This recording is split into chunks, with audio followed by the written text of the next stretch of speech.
Jimmie Johnson is getting back in the number 48 one more time. But is it really about racing? A NASCAR veteran just called it out on a podcast, and what he said might change how you see this whole farewell. And hey, real quick, if you're a true NASCAR fan like me, go ahead and drop a like and subscribe to the channel. NASCAR Nation News is just getting started. We are pushing for our next subscriber milestone, and it's all about real talk from fans who live this sport every week. All right, let's get into it. So here's the deal. Jimmie Johnson's final Daytona 500 is coming up in 2027, and it's being set up as a throwback moment. Now, he's not climbing back into a Hendrick Motorsports car. Don't get that twisted. He'll be driving for Legacy Motor Club, and he's almost certainly not going to be up front, fighting for the win. But here's the thing that's got people talking. He's going to be behind the wheel of that iconic number, 48. Rick Hendrick loaned him the number for this one race, and on paper, that sounds like the perfect way to send off one of NASCAR's all-time greats. You know, 7 championships with Hendrick Motorsports. That's the story everybody wants to tell. But not everyone's buying the sentimental angle.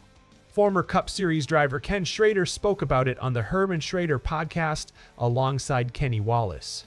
And Wallace actually kicked things off by saying something felt a little off to him. How out of nowhere, Johnson ends up with the 48 for his retirement race, despite that relationship with Hendrick. Schrader didn't hold back either, he said, and I'm paraphrasing here. It's a nice gesture. Sure, they'll move some diecasts. But at the end of the day, he doesn't think the number on the car really matters that much. So what's really going on here?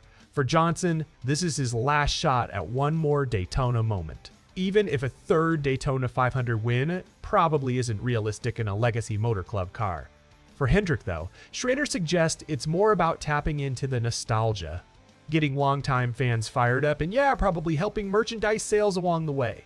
Now, Schrader made it clear he's not upset about Alex Bowman handing the 48 over to Johnson for the race. That's not the issue. What actually bothers him is something bigger. He's not a fan of legendary drivers coming out of retirement to run select Cup Series races when, in his view, they don't really have much left to offer on track. And look, the numbers kind of back that up.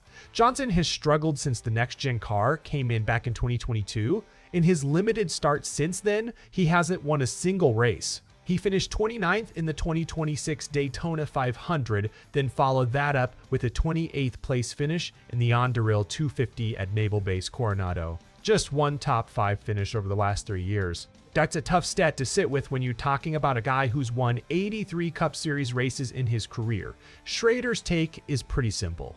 He thinks drivers who found success and then retired should probably just stay retired, because these modern cars aren't easy to just jump back into.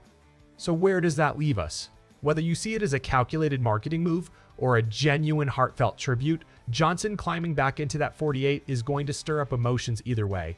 Schrader's questioning the racing side of it, but plenty of fans are just going to be happy to watch one of the sport's greatest champions take one more lap at Daytona. So I want to know, do you think this Daytona 500 send-off is more about honoring Johnson's legacy or more about the marketing? Drop your thoughts down in the comments. And if you haven't already, make sure you like this video and subscribe to NASCAR Nation News. We'll see you in the next one.